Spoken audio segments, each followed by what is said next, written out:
Good day everyone. So today we are going to discuss about the last part of what an efficient businessman or women do in order to have an effective and successful business. So this is SWOT analysis. S stands for strengths, weaknesses, O for opportunity, and T for threats. So for the next slide, I want to acknowledge Miss Ambreen Latif, Miss Irum Wakar, Miss Ayesha Mustafa. We are grateful that your works will be the base of our research when it comes in SWOT analysis. And we are not intended to copyright your work but only for educational purposes. So for the next slide, is about the content of our SWOT analysis. So, what is SWOT analysis? Aim of SWOT analysis. Who needs SWOT analysis? How to conduct SWOT analysis? Benefits and pitfalls of SWOT analysis. Brainstorming and prioritization in SWOT analysis. Tips and exercise for SWOT analysis. So, for the next slide is about what is SWOT analysis. Acronym for strengths, weaknesses, opportunities, and threats. So, sa madaling salita, strengths, kalakasan, weaknesses, kahinaan, opportunities, mga oportunidad na kung saan pwedeng maging way in your successful business journey. Then, threats, ano ba yung kapahamakan na pwedeng mangyari? So, technique is credited to Albert Humphrey, who led a research project at Stanford University in the 1960s and 1970s. Used as a framework for organizing planning tool used to understand strengths, weaknesses, opportunities, and threats involved in a project or business using data and information gained from situation analysis of internal and external environment.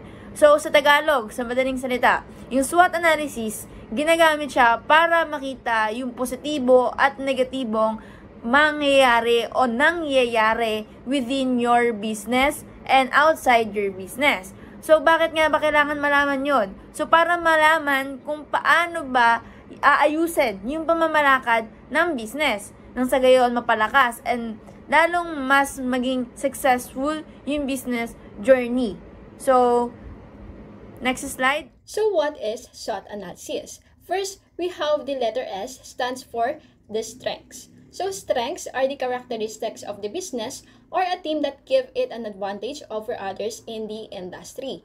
Beneficial aspects of the organization, which includes human competencies, process capabilities, financial resources, products and services, customer goodwill, and brand loyalty. Example of these are abundant financial resources, well-known brand name, economies of scale, lower cost or raw material or processes. So in simple terms, strength in SWOT analysis are the things that in our business or projects does really well or has going for it. So these are the advantages or good qualities that help us, our business succeed. So strengths are the things that give us an edge over our competitors that make us, our business, stand out. Next, we have the letter W, which stands for the weaknesses. So weaknesses are the detract the organization from its ability to attain the core goal and influence its growth. So weaknesses are the factors which do not meet the standards we feel they should meet. However, weaknesses are controllable. They must be minimized and eliminated.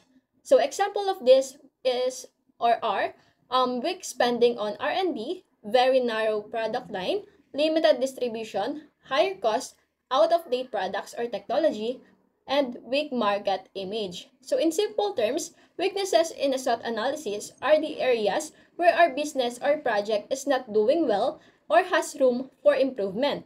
So these are the things that may put us on a disadvantages compared to our competitors.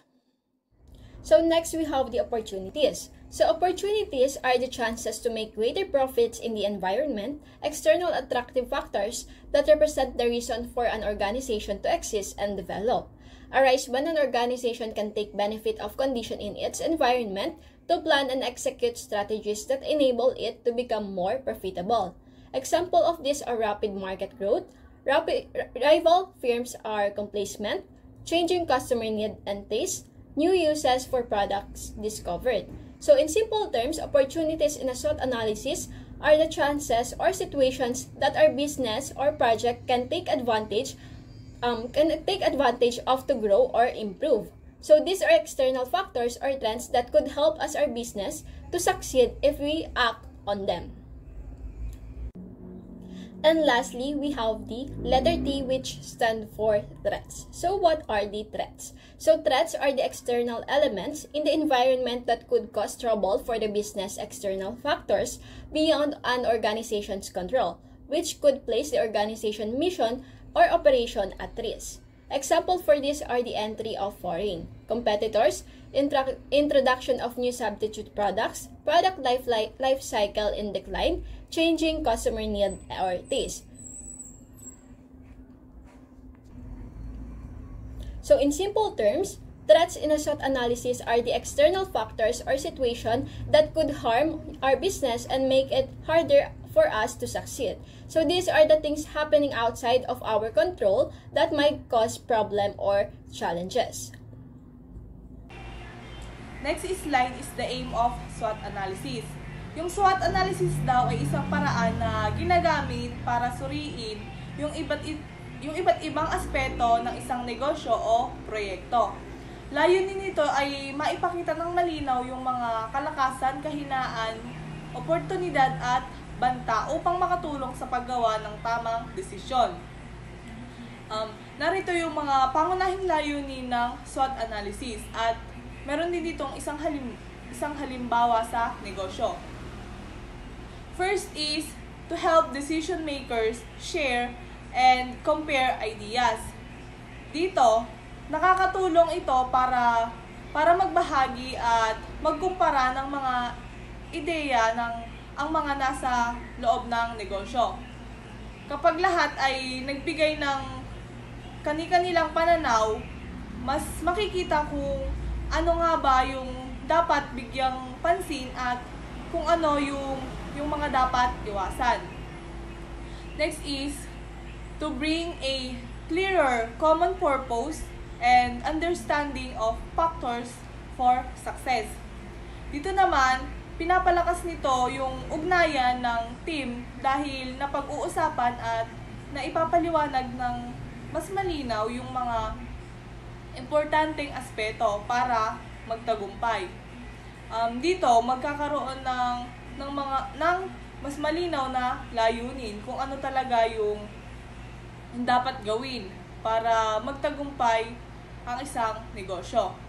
Pangatlo is to analyze issues that have led to failure in the past. Dito naman, sinusuri dito kung ano yung mga pagkukulang at mga problemang naranasan noon para hindi na maulit yung mga ito. Kapag alam mo ang kahinaan o problema ng negosyo, mas madaling maiwasan yung mga dating pagkakamali. Pang-apat is to provide linearity to the decision-making process, allowing complex ideas to be presented systematically. Dito, ginagawa nitong mas organisado yung proseso ng pagdedesisyon dahil inaayos at pinapaliwanag nito ang mga komplikadong idea sa mas madaling paraan. Kaya mas nakakapagplano ng mas maayos at mas mabilis. Halimbawa na lang nito sa negosyo. Halimbawa, mayroon kang isang maliit na negosyo na nagbebenta ng mga organic na produkto tulad ng mga sabon o kaya naman lotion. Gumagawa ka ng SWOT analysis. Una dito is yung strengths or kalakasan. Mataas ang kalidad ng mga produkto mo dahil gawa sa natural ingredients at wala rin itong mga chemical na delikado sa balat. Pangalawa is yung weaknesses o kahinaan. Mataas ang presyo ng mga produkto mo kumpara sa mga regular na produkto sa may merkado. Pangatlo naman is yung opportunities or oportunidad. Tumataas naman ang demand sa mga eco-friendly at organic products ngayon. Pwede mong gamitin yung social media para mas makilala yung brand mo. Next is yung threats or banta. Dito naman, maraming kompetisyon sa merkado, lalo na yung mga malalaking brand na may murang produkto. So, sa ganitong paraan, matutulungan ka ng SWOT analysis na makita kung paano mo gagamitin ang iyong kalakasan, paano iiwasan yung mga kahinaan, at paano sasamantalahin ang mga oportunidad, at paano haharapin yung mga banta. Next slide is who needs SWOT analysis. First one is the job holder. Isipin natin ang isang empleyado na bagong lipat sa isang bagong trabaho. Sa pamamagitan ng SWOT analysis, maaari niyang suriin yung kanyang mga lakas at kahinaan at matukoy ang mga pagkakataon at banta sa kanyang bagong trabaho. Second is the business unit. Kung ang isang team sa isang kumpanya ay hindi nakamit ang kanilang mga target, yung SWOT analysis ay makakatulong sa pag-unawa kung bakit at sa pagbuo ng mga plano para mapabuti ang kanilang performance. Third one is the company.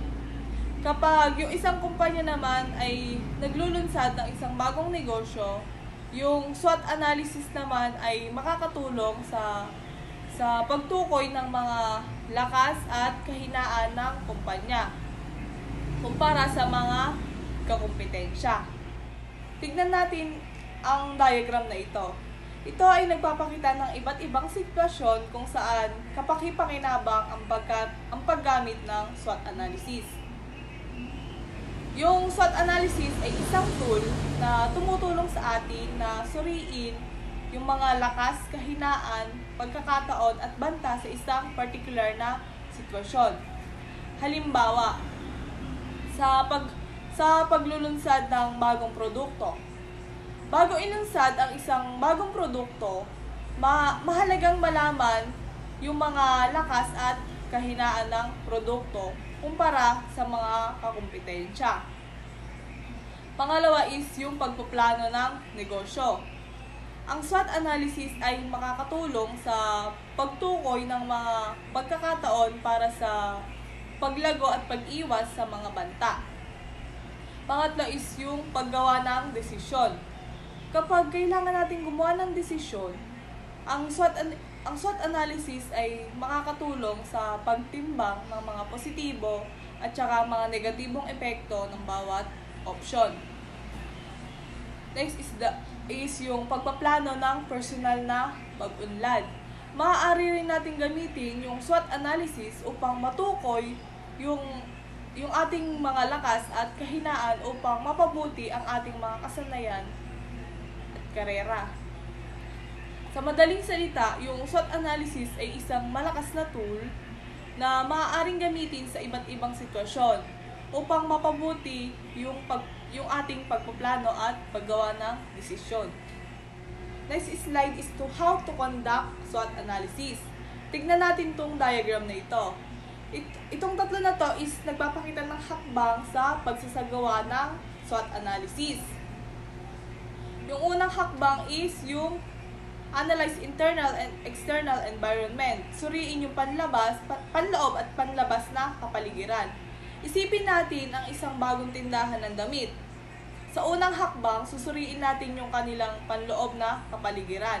Ito ay ang mga lakas at kahinaan ng tindahan. Halimbawa na lang, yung kanilang lakas ay maaari magagandang disenyo ng damit at saka mababang presyo. Tapos yung kanilang kahinaan naman Yun naman ay maaaring ang kakulangan ng karanasan sa pagnenegosyo at yung limitadong kapital. Susunod is susuriin natin ang panlabas na kapaligiran. Ito ay ang mga pagkakataon at banta sa tindahan. Halimbawa na lang, ang pagkakataon ay maaaring lumalaking demand para sa mga damit na pang-sports. Yung banta naman is maaaring yung paglitaw ng mga bagong kakumpetensya na may mas malaking tindahan. Next is pangalawang hakbang, perform SWOT analysis and document. Isagawa yung SWOT analysis at idokumento. Sa ikalawang hakbang naman, ilalagay natin yung lahat ng natukoy na lakas, kahinaan, pagkakataon at banta sa isang talahanayan. Ito ay upang makita natin yung buong larawan at maunawaan natin yung mga relasyon ng mga ito. Mahalaga ring idokumento ang mga ito para sa madaling pag-repair. At ang pangatlong hakbang naman is to prepare action plans. Maghanda ng mga plano ng action. Sa huling hakbang, gagawa tayo ng mga plano ng action batay sa mga resulta ng SWOT analysis. Halimbawa, kung yung tindahan ay may lakas sa magagandang disenyo, maaari silang gumawa ng mga plano para mas palawakin yung kanilang mga linya ng produkto. Kung ang kanilang banta naman ay ang paglitaw ng mga bagong kakumpetensya, maaari naman silang gumawa ng mga plano para palakasin yung kanilang marketing at customer service.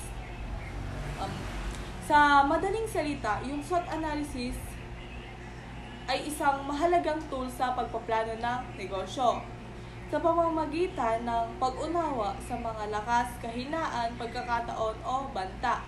Mas magiging epektibo ang mga plano ng action at mas mapapabuti ang pagkakataon ng tagumpay.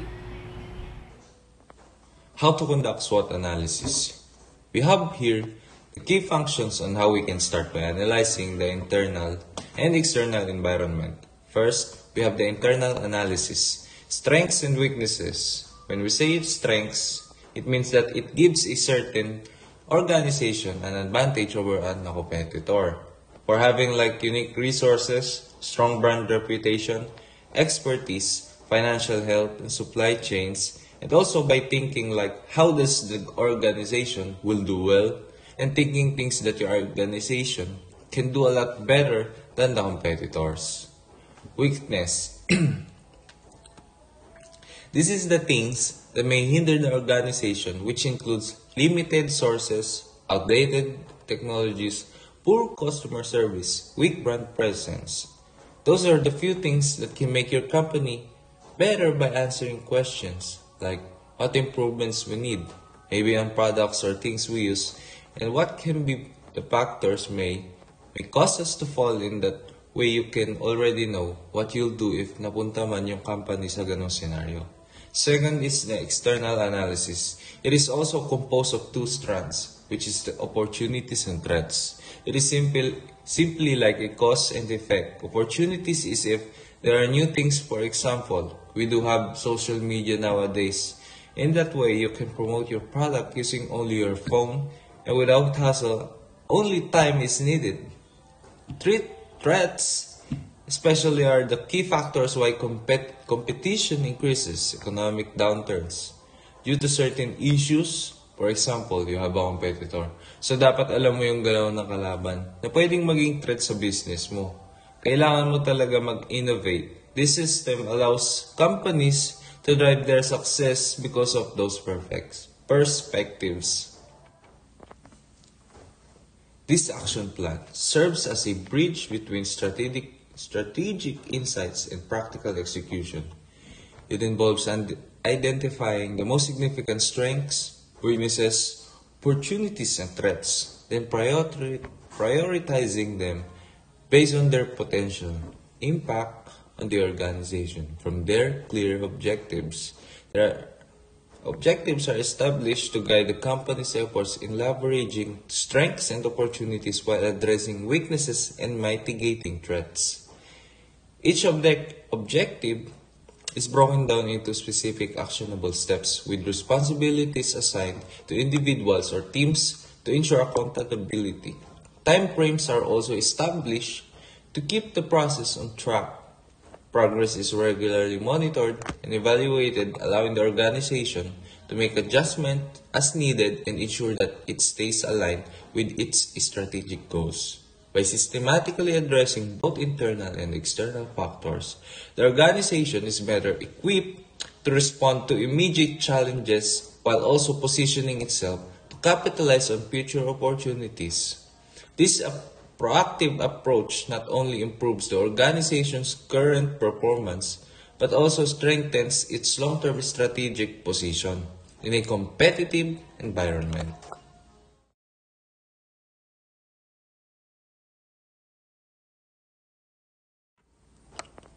So what is the benefit of SWOT analysis? A well-executed SWOT analysis provides organizations with a clear structured understanding of their current situation, which is essential for strategic planning and informed decision-making by identifying internal strengths and weaknesses alongside external opportunities and threats. Businesses can craft tailored strategies that leverage their advantages while addressing vulnerabilities. The emphasis on using SWOT as a dynamic tool for continuous assessment and strategic alignment ensures that organizations remain responsive to changes in their environments. This ongoing evaluation allows them to adapt their strategies in real time, fostering resilience, and improving the likelihood of achieving successful outcomes in an ever-evolving marketplace. So, benefit and pitfalls of SWOT analysis. Pitfall of SWOT analysis. Una, meron tayong can be very subjective. Two people will come up with the same final version of SWOT. Use it as a guide and not as perception. Pangalawa, may cause organization to view circumstances as very simple due to which certainty, strategic contact may be overlooked. Pangatlo, categorize aspect as strength, weaknesses, opportunities, and threats. Might be very subjective as there is great degree of uncertainty in market.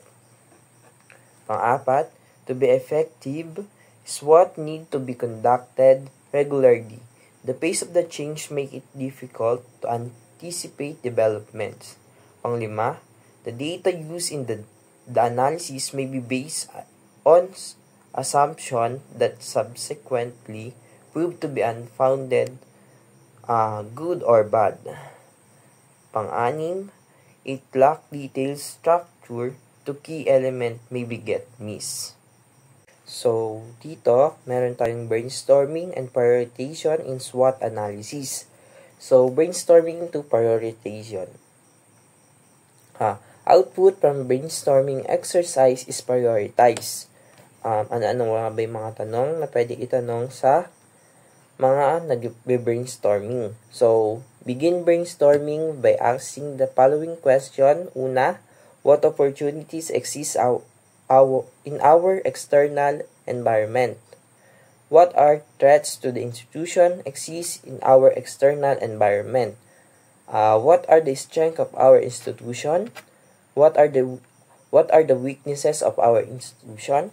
So, at the end of the brainstorming exercise, una, reduce the list of strengths and weaknesses to no more than 5 distinctive competencies and debilitating weaknesses. Strengths that are distinctive competencies, weaknesses that are debilitating. Reduce the threat and opportunities to the 5 most critically important of each. So, tip and exercise. Meron tayong do's and don't. So, sa do's, be analytically and specific. record all thoughts and ideas, be selective in the final evaluation, choose the right people for the exercise, choose a suitable SWOT leader or facilitator, think out of the box, be open to change, don't try to disguise weaknesses, merely list error and mistake, lose sight of external influences and trends, allow the SWOT to become a blame-laying exercise. Ignore the outcomes at later stages of the planning process. And here po, meron tayong two types, internal and external. So, sa internal, we have strengths and weaknesses. And sa external is opportunities and threats. So, sa strength po, ranks very high on the Fortune magazine's most admired list. And community-oriented, global operation all over the world, and cultural diversity in the foods, excellence location, assembly line operation, use of top quality products. So yan po yung kalakasan or strength po ng McDonald's. Talagang kailangan po nilang ipa-analyze sa talagang professional kung saan ba pwedeng maganda magtayo, ano bang kalagayan sa lugar na yon, and community oriented. So ayan, sa community nga po lagi nilang talagang kailangang bilang din yung pwedeng makapunta. Sa location po, parang ganon. Talagang kailangan talagang i-analyze mabuti para mas mag-boom. Hindi naman po sa sinabing malulugi, pero ang pinapatukuyan po nito is para mas madami magpunta and more sale po. Ganun. So, sa weakness naman po, weaknesses, failing pizza test market thus limiting the ability to compete with pizza providers. So, sa pizza po, nagkaroon ng komplikasyon. High training cost due to high turnover, highly cost. Minimal concentration on organic food. Not much variation in seasonal product. And quality concern due to franchise operation. And last, focus on burger, fried food, not on a healthier option of their customers. So, sabi ko nga po, mas masarap yung bawal, yung mas nakaka sa katawan natin, 'di ba? So, I think po yun po yung weaknesses. Pero kahit naman po na naka-focus sila sa ganong klaseng food, makukulit po ang mga tao. Normal lang po na mas kilalanin yung mga ganong food kaysa po sa mas healthier. And the next po is opportunities. Opening more joint venture, being more responsive to healthier option, advertising Wi-Fi services in the branches, expanding on the advertising on being more socially responsible, expansion of business into newly developed parts of the world, open product up to allergen-free options such as peanut-free. Then next naman po is yung traits. Marketing strategies that enter people from small chicken to adults. Lawsuit for offering unhealthy foods, contaminating risks that include the threat of E. coli containments, the vast amount of fast food restaurants that are open as competition, focus on healthier dieting by consumer, downturn in economy affecting the ability to eat that much. So, yun po yung apat na tips ng McDonald's para sa atin kung sakali man po magtatayo tayo or mag-franchise tayo ng sarili nating business. So, sa pagtatayo naman po, ano po talagang kailangan mausisa po yung gagawin natin na pag-aanalisa kasi po hindi po basta-basta yan. Sabi nga po, ang isang ginagawa ay nagiging delikado lang pagka hindi mo alam yung ginagawa mo. So, plan po na mabuti. magkakaroon po tayo dyan ng paggastos. Syempre po, sa una lang naman yan. And makikita mo din naman yun pagka meron ka ng business, pag nagsisimula ka na. And then, dyan din pupapasok yung, syempre, maliit lang muna. Sabi nga po, walang nagsisimula sa malaki agad ang business. Ano po? Papalaki yan. Okay lang magsimula sa maliit. Basta po planado. And, syempre, tuloy lang. Wag yung nakaramdam ko lang na, ay, talo na, i-stop na. Hindi po ganun ang mag-business. And here po, tips and exercise pa din tayo. And here's po is point to ponder. So, keep your SWOT chart and simple. But remember to include important details. For example, if you think your communication skills is your strength, include specific details such as verbal, written communication. So, dyan, maikli lang, simple. Pero, may nilalaman yung nasa loob. Tsaka po, ilalaging isama yung pinakamahalaga. And then, sabi din dyan, kung magaling ka daw sa communication, pwede mo dun ilagay yung detail na magaling ka sa verbal. Kung sakali namang magaling sa verbal, ano po kayo, pwede po kami game frontliner. Parang ganun. So, next po, when you finish your SWOT analysis, prioritize the result by listening them in order of the most significant factors that affects you, your business to the least. So, yan. Pagkatapos daw po, pwede tayong interview or magtanong sa ating mga kasama kung ano ba yung dapat na ayusin, ano ba yung dapat na mali, ano ba yung tama, ano ba yung dapat gawin dito. Ayan. Pwede po magtanong, pwede po manghingi ng help. Wala pong mali dun. Then, sabi dyan, prioritize the result by listening them in order of the most significant factors. So, yan. Prioritize the result. Prioritize the result by listening them. And, sabi po dyan, get multiple perspective on you, your business by SWOT analysis. Ask for input from your employees, colleagues, friends, supplier, customer, and partners. So, sabi dyan, mag-ask kung ano man, sabi ko nga po, walang mali magtanong, walang mali manghingi ng tulong kung kinakailangan talaga. So, yan, hindi naman po siguro mahirap na bagay yun, yung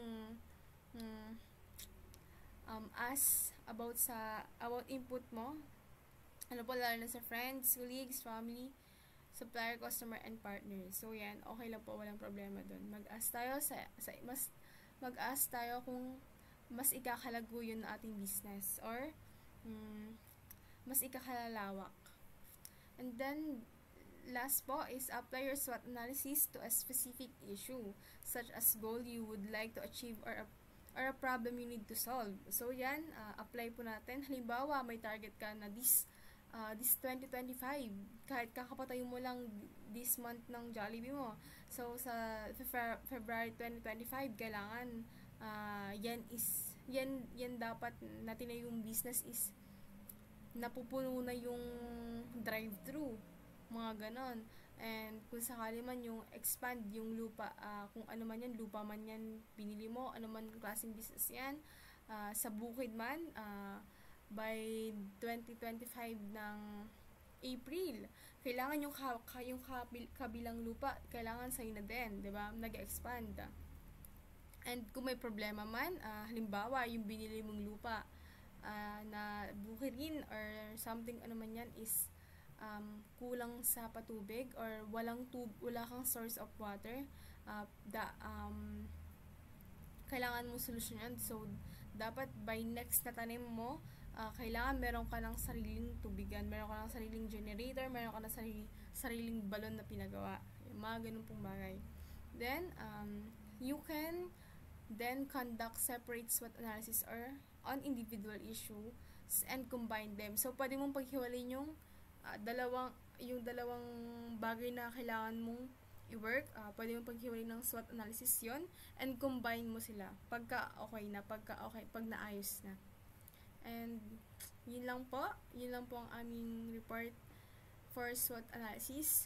Thank you.